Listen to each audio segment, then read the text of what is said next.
traveling in a little tent. Oh, and just like the river I've been running ever since. It's been a long. Good morning and welcome back to What's Going On with Earl Ingram. I am thrilled this morning to have a very special guest that is as timely as any interview that I've ever done. I want to say good morning and welcome to Dr. Kazem Kazaronian. And I butchered his name. I'll let him explain it to you. He is a professor of mechanical engineering at the University of Connecticut and served as Dean of College of Engineering from 2012 to 2024. He is a member of the Free Iranian Scholars Network, a passionate advocate for democracy and human rights. Dr. Karzaronian is also an expert on Iran and the Middle East, particularly regarding the Iranian nuclear issue and human rights situation in Iran. He has contributed widely through scholarly articles, invited talks, and media interviews on regional affairs and the democratic movement in Iran. Nationally, he has held leadership roles with ASEE and ASME, shaping engineering policy and education. His honors include the ASME mechanisms and Robotics Award, AIMBE Fellowship, and Introduction into the Connecticut Academy of Science and Engineering, and ASME Fellow. His research sparks kinetics, robotics, and biomechanics. He also authored over 160 scholarly works and co-founded academickey.com and academicjournal.com, a professional platform and online journal for academics, and much, much more. It is with great excitement that I say good morning to you this morning, Doctor. How are you? Good morning to you as well. It is a pleasure and honor to be on your program, and thank you so much for that humbling introduction. And pronounce your name for us, please. Kazem Kazaronian. Karzaronian. All right. So let's have at it. Let's get right at it. Let's talk a little bit about your background. You're from Iran. Let's talk about that. Yes, I was born and raised in Iran, in southern Iran, Shiraz, Iran. Did my schooling, high school, and then beginning of the university there. I was in University of Shiraz in 1976 through 78, and that is when the university shut down. It was in the middle of the revolution, and my wife and I, she was also an engineering student, left the country. Although we both participated in demonstrations against Shah's regime, but when the universities shut down, we left the country. So clearly you have, without question, an understanding and a interest in what's going on in your nation of birth. Absolutely. I think the past 3 weeks have been really intense. We have seen hundreds of thousands of Iranians on the streets of Tehran fighting for democracy, fighting for freedom, fighting for a better world, fighting for a better life for themselves.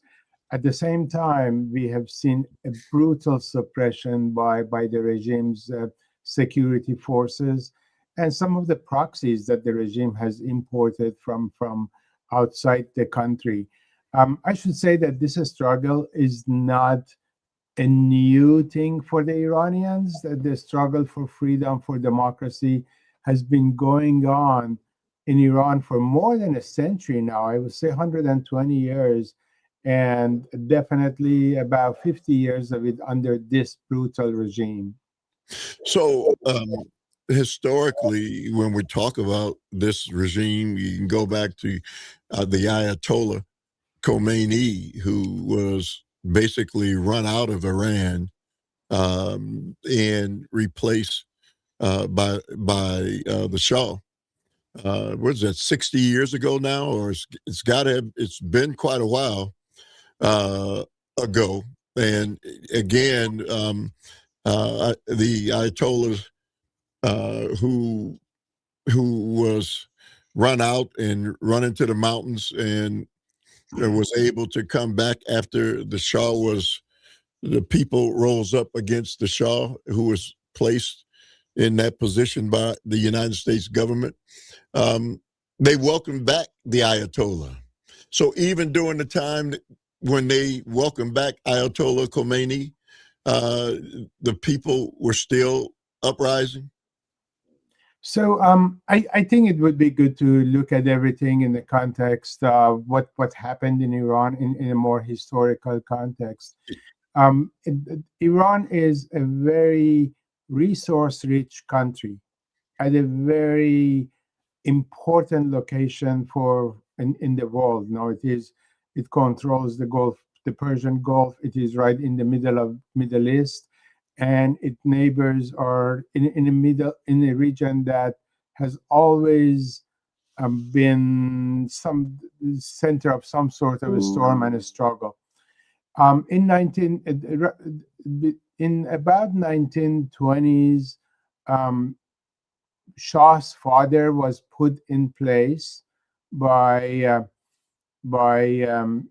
again British forces at the time, and then at the time that they found him not useful anymore, British and American forces replaced him with Shah, and that was in 1923, I believe, if I'm not mistaken. And then the Shah was again became a brutal dictator himself. And even when Iran had an opportunity for democracy and freedom under for Prime Minister Mossadegh, some people may remember him and his name. He was the man of the year on Times. He was the person that nationalized Iranian oil.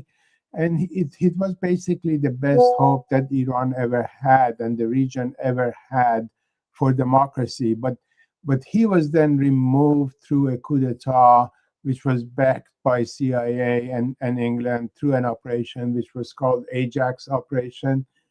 And at that time, basically Shah's brutal dictatorship became very naked, in the sense that I remember when I was student in Iranian universities, you would look around and you would see that security forces, which were called Savak security forces, would attack universities, take students away for the crime of having the wrong book or the wrong magazine, or they have said the wrong thing. And those students, you would never see them again. There are many intellectuals that were executed under Shah or exiled or imprisoned for life. And that created an intellectual vacuum. Shah basically neutralized a generation, or actually more than a generation, generations of intellectuals. It was impossible to find independent books. It was impossible to find basically to understand democracy, to understand the opposition groups. And it was in that vacuum that when people got really tired of Shah, and there was those massive demonstrations, millions of people on the streets getting rid of Shah, Khomeini and the mullahs used that vacuum created by the brutal suppression of Shah to take power. And then within a year or two after revolution, the mullahs themselves showed the brutality that matched or even surpassed that of Shah's brutality.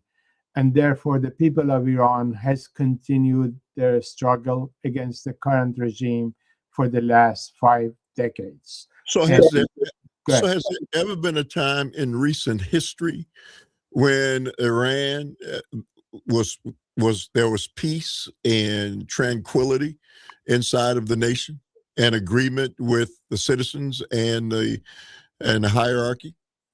Very brief periods yet. Yes. I would say that when Mossadegh was in power in probably 1951 to 1953, a couple of years of freedom and democracy. And those 2 years basically was the beginning of creation of many different organizations, many different parties from various backgrounds. Basically, people, and that includes my parents. People were able to come out and say things and start learning things. But in 1953, that Ajax coup happened. It stopped it all. And then again, another very brief period after mullahs took over and Shah was toppled, probably about a year or two, we had a spring of freedom. We had people on the streets, university students, basically being able to organize, and labor was able to organize.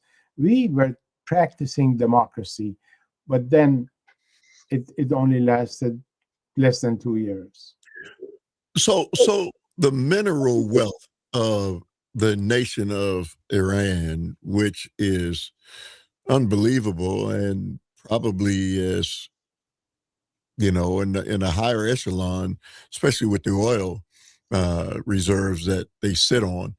Um, it's kind of hard for us here in this country. We don't know much about Iran. We've been led to believe that it's full of fanatics, and these are people who don't want peace. How true is that assumption? So first, and Iran, yes, is one of the richest countries in the world as far as the resources are concerned. Unfortunately, that wealth has never, at least, actually, I should say never, been used to make the life of people better. Under Shah, it was that wealth was being used by a very elite group in the society.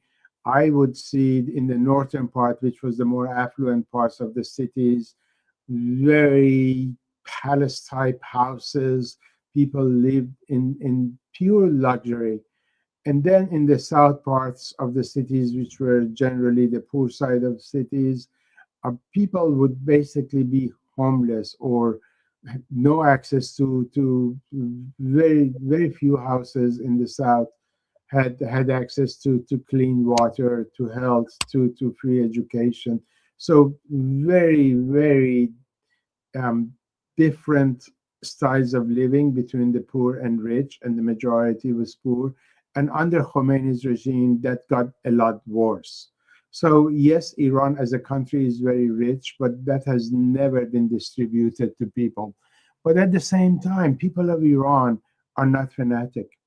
People of Iran, we saw as soon as there was an opportunity in the last 3 weeks for people to be on the streets, they asked for freedom. They did not ask for the rest of the world or for any country to be wiped off the map. They did not ask to go to war with any country. They want freedom. They want the ability to vote. They want the ability to be able to talk, to organize, to practice their culture, to practice their own religion. And that is far apart from fanatism. Nothing. One of the. Go ahead, sir. So yes, basically Iranian people, and there are democratic organizations that represent the Iranians. Iranians want a secular, non-nuclear, democratic republic, one in which they can choose their own leaders, one in which they can live in peace with their neighbors. Doctor. Let me call you by your first name, Kazem, because I don't want That would be wonderful. I appreciate that. Please. to mispronounce your last name. If as an American citizen, read about Saudi Arabia and Iran and Iraq and other nations in the Middle East. And some of the things that you are talking about with Iran kind of happen in the other nations as well of the Middle East. Is it safe to say that? Yes, as long as it is not used in a context that it's used elsewhere. So why fight this regime? Just get used to it. Yes, sir. I don't mean it from that perspective. I just want to, because we're in a position and a place right now where there's a lot of things being tossed around in our nation, including military involvement. And I think before we even talk about any of those things, which I think is really crazy, that we had some background, some true background information from somebody such as yourself, who will give us as the American people a truthful iteration of what is exactly going on, how we got there, and you're doing a great job with it so far. Now, today, and the amount of people who have been slaughtered, who've been on the streets, and some say as much as 20,000, depending on who you are listening to. What are your thoughts about now these people are in the street? What brought them in the street this time around? Clearly, I would say that from my untrained and uneducated view of what I think it could be, and that's the fact that the price of oil has plummeted, which is, I guess, probably the number one exporting entity that Iran has, and the fact that recession and sanctions and all those different things have all come together in a perfect storm, and the Iranian people are struggling and suffering, and they don't want to take that anymore. Is any of that true? So the uprising that you're talking about right now in the last 3 weeks is probably the sixth or seventh major uprising, because there's always an uprising. Any given day, there is something going on in some city in Iran. But this is the sixth or seventh major uprising in the past 10 years. And every one of them have had a different spark. This time around, no, actually, let me go back to this. Mahsa's, which is it was referred to as Mahsa, the woman that was killed 4 years ago. Yes, sir. Because of her hijab or lack thereof. That sparked that uprising in 2022. That was a major uprising. Again, millions of people on the streets. This time around, it started with the merchants of Bazaar in Tehran going on a strike because of economic reason, because the subsidies were cut. And that within hours spread to all the cities. The major difference that this particular uprising has with previous 6 or 7 is the organization and the speed in which the resistance units spread it to the rest of the country, and also the type of fighting on the streets. This time around, it was a lot more sophisticated. People got armed very fast, and they stood against IRGC longer and harder. So this was in many ways the elevation of the type of street fighting against the Revolutionary Guards, IRGC. You talked a little bit about economic factor that led to this. Yes, there has been sanctions. The sanctions has really never been fully implemented, because there has been a lot of loopholes. There's always Chinese that actually deal with Iran. There are Russians. There are also black markets, and none of that has been implemented. And none of the sanctions we are talking about have been implemented 100%.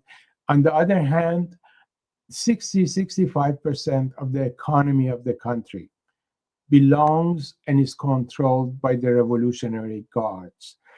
Oil industry is the major one that is controlled by them. Oil income does not go to people. It does not even trickle down to the economy. It is used by Revolutionary Guards and by the elite rulers, elite class of rulers, for two things. One is for three things, I should say. One is to expand the rich in the region, their proxies across the region, whether it is in Syria, in Lebanon, Hezbollah in Lebanon, in Syria, in Iraq. In Iraq, Iran has multiple army type forces in Afghanistan, in Yemen, and in other parts of the world. They use it they have been using it to expand their nuclear capabilities, and they have been actually using and stealing a lot of those riches transferring it to their private accounts in Canada, in Switzerland, in the rest of the world. So this would account for the large portion of the income that Iran gets from the oil, and a little bit of it maybe is trickled down to people. And the more the income has been, the more has gone to Revolutionary Guards, creating more suppression, creating a more suppressive financial systems on the people. 85% of the Iranians now live under poverty line. That is in Iran's standard. The poverty line is not a Western standard that I use here. So if you're just joining us, my guest is Dr. Kazem. And I'm just going to use his first name because I can't pronounce his second name. He's a professor of mechanical engineering in the University of Connecticut and served as Dean of College of Engineering from 2012 to 2024. He is a member of the Free Iran Scholars Network, a passionate advocate for democracy and human rights. Dr. Kazem is also an expert on Iran and the Middle East, and this is one of the reasons that we have him on. I'm thankful that he's accepted the invitation. So, Doctor, let me ask you, because nationalization of the oil, I was under the assumption, and many of us in this nation, if you look at what used to be Libya, if you look at Venezuela, and you look at the nationalization of their oil, there was a time when through the nationalization, those particular nations, i.e. Libya and Venezuela, the people benefited through that. That's never been the case with the nationalization of the oil with Iran? So nationalization basically on the paper means that oil belongs to the people. Right. But in reality, it basically, when we talk about Iran, we're talking about one of the most corrupt regime in the world. We're talking about a regime. So it's not, when you look at IRGC or the regime itself, it is way beyond ideological. It is corrupt. Now the IRGC, the Revolutionary Guards, control smuggling and distribution of drugs in Iran. Alcohol is supposedly forbidden in the country, but then the distribution of alcohol is controlled by Revolutionary Guards. The prostitution in the country, which is because of poverty is widespread, is controlled by Revolutionary Guards. So we are talking about a regime that is that corrupt. When occasionally the regime basically arrests one of their own because of their internal conflicts, and the numbers that you hear from them on how much they have stolen and smuggled out of the country is in billions. They are smuggling gold, Iranian reserves, truckloads at a time through Turkey or through the other borders. So this is basically, yes, although oil on the paper belongs to the people of Iran, it is distributed, it is controlled by revolutionary guards, and that money is really a very, very small portion of it is trickled down to people. So let me ask you, Doctor, if because it clearly seems to me that if this has been an ongoing issue and continues to be that, and the people rise up and the overthrow of the government, which has happened historically in Iran, um, who do you replace that with? I mean, because right now, do you believe there's a hidden hand, i.e., the United States government and the government of Israel involved in trying to support the overthrow of the Iranian government? I mean, that's clearly kind of what they are saying, those who are in power in Iran. So this is actually a wonderful question. This brings us to a very, very, on one hand, very simple and straightforward. On the other hand, a more complex terrain of what is going on. Iran has a democratic alternative, National Council of Resistance of Iran. The National Council of Resistance of Iran is led by Mrs. Maryam Rajavi. It has very clear plans on how to transition to a democratic country, how to transition to a secular democratic republic within 180 days. Those plans are spelled out. There is what we refer to as the 10-point plan, articulated numerous times by Mrs. Maryam Rajavi.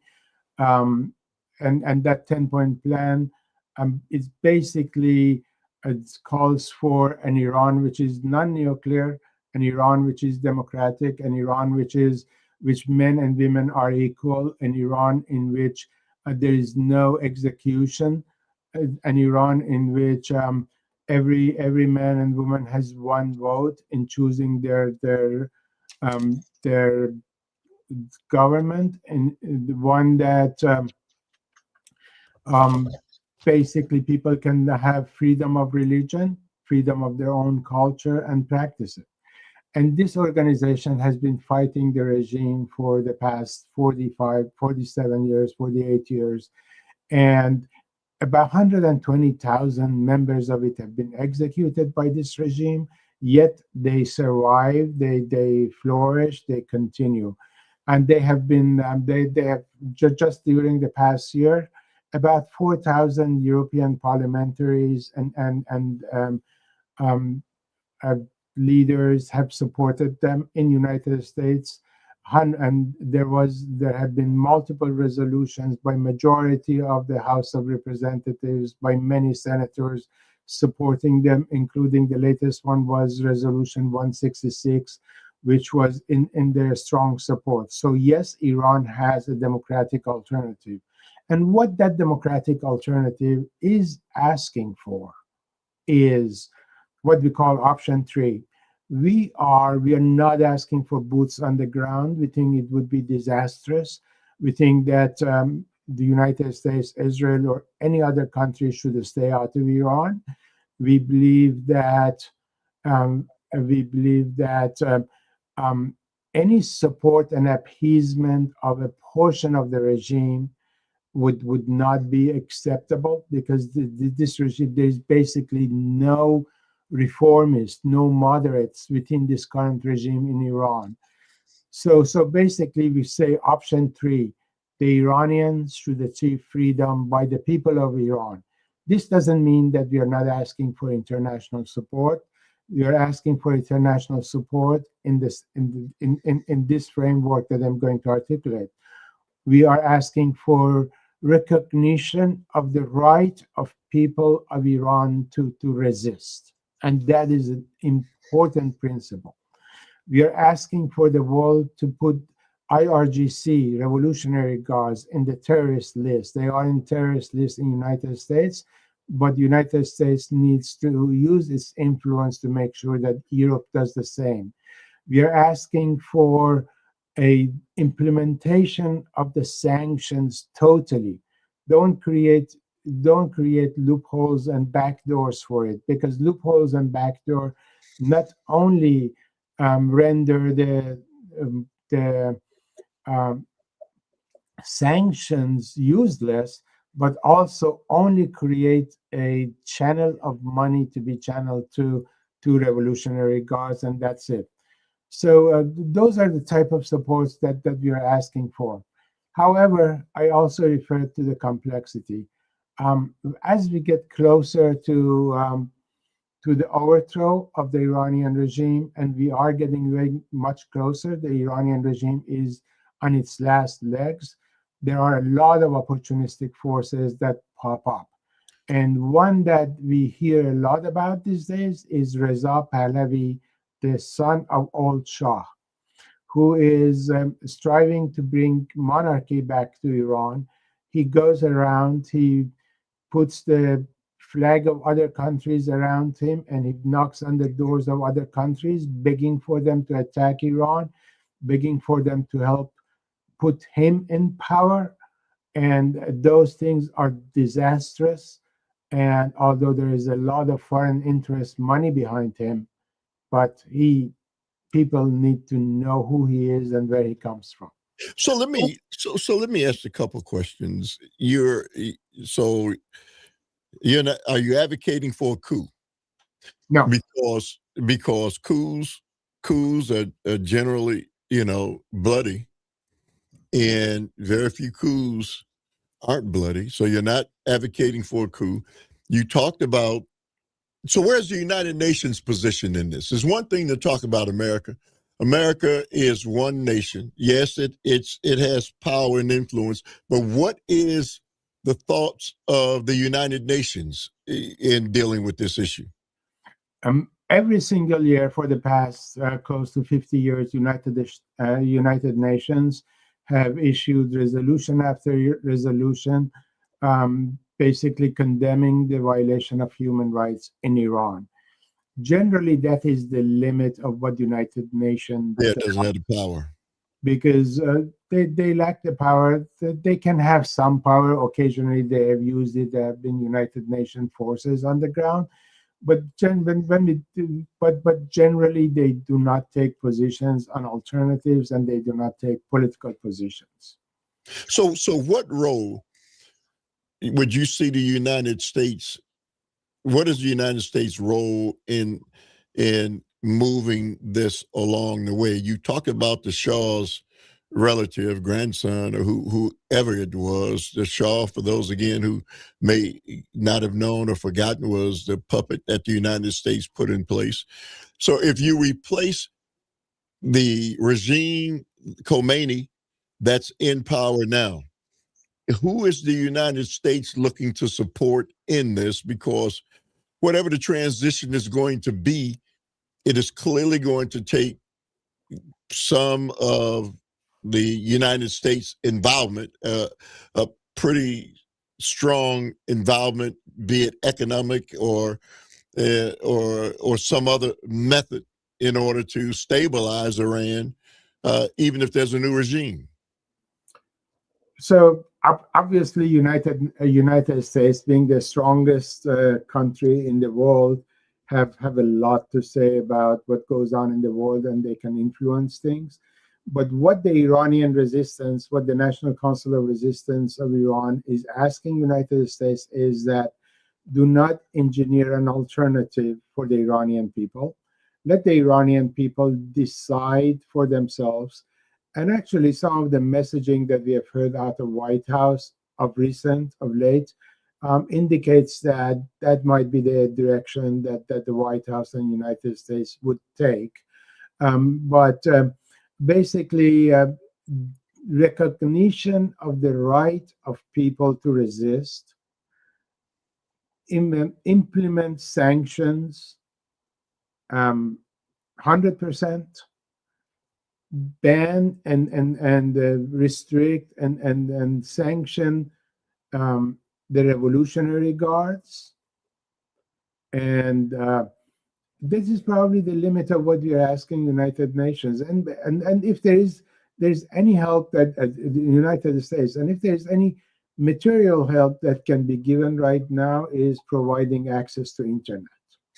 You know, if you talk about, and you spoke earlier about 67% or so, or somewhere in that figure of the financial gains from the oil, but goes to the guard, um, then then how is it possible that Iran itself, the people of Iran, as we've looked at these numbers of people who have certainly lost their lives in just protesting, what are the possibilities of them somehow overtaking or overthrowing the regime that's in place now without any support? So we're talking about a revolution, and versus the coup d'état that you mentioned. Coup d'état is a change of government from above and by a group of military people. But a revolution is a change. It might be bloody. Again, now how it is happening and to what degree it's going to be bloody, it all depends on the Iranian regime. But it is a change by the people of Iran. We are looking to have a country that would completely eradicate not individuals, but as a system, revolutionary guards.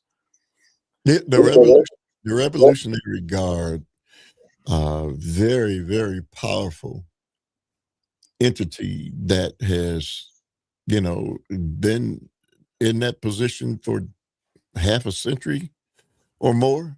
And so that's not an easy undertaking if we just read some of the horrific, stories that have come out about the amount of people who've been executed, shot on the spot, and in a brutal fashion, to send a message to those who are choosing to rise up that this is what the outcome is going to be. I mean, you know, that is in itself just unconscionable, but it's clearly a regime that feels threatened, and possibly, trying to intensify, as long as these, protests, and now, from some of the things I've been reading, especially with Al Jazeera, the fact that they have now opened up, and allowed a little more internet information, a little more of this information to get out, to say that we're starting to maybe get a little more control over the situation. Um, is any of that true? All of that is true. All of that is true. You're absolutely right that they are very powerful. They're about 1 million strong. It is, when I say revolutionary guards, although the IRGC is referred to only one element of the military apparatus of the Iranian regime, there are multiple apparatus in parallel that are working again towards supporting the regime or part of the suppression apparatus of the regime.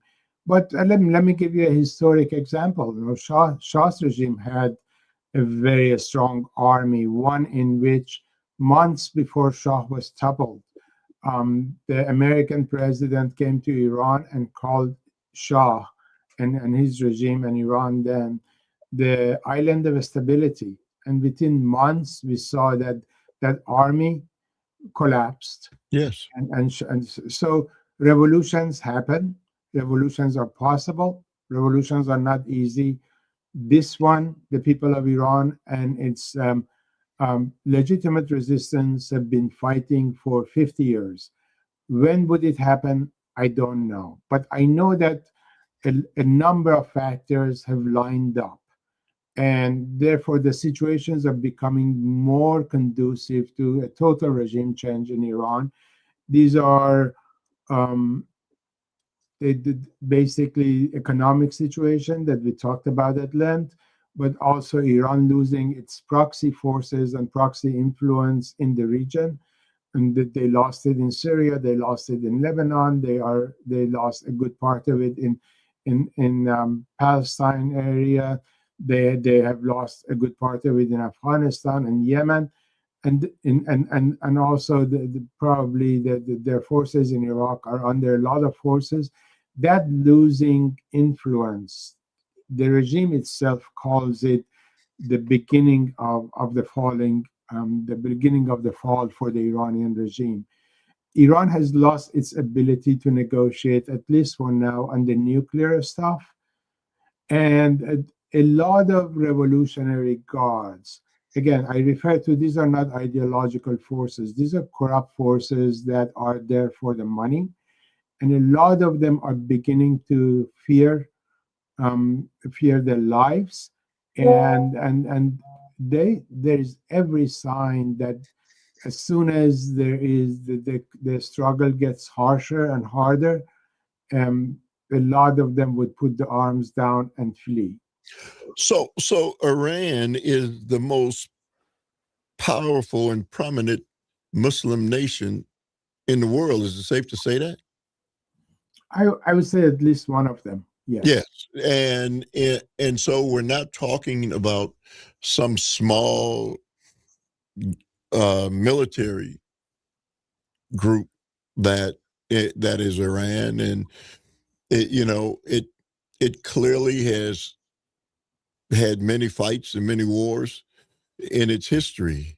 And so, what as an American citizen, I'm an American, you're an American, but many of us in this nation, the last thing I think we're hearing conversations about our nation moving in from the president and others and making threats.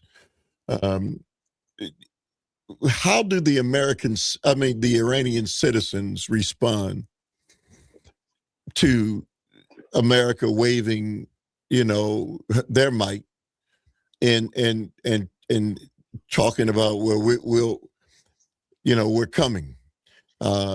That's the last thing I would think that the Iranian people would want to hear. So words of support are heartwarming. It gives hope to the Iranian people.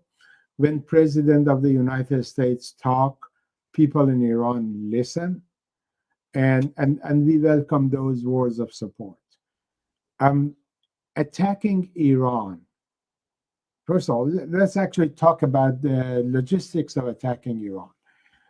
I don't think the world is ready, or United States is ready or willing or plans to send troops to Iran. So when they say attacking Iran, they're talking about bombardment. Right.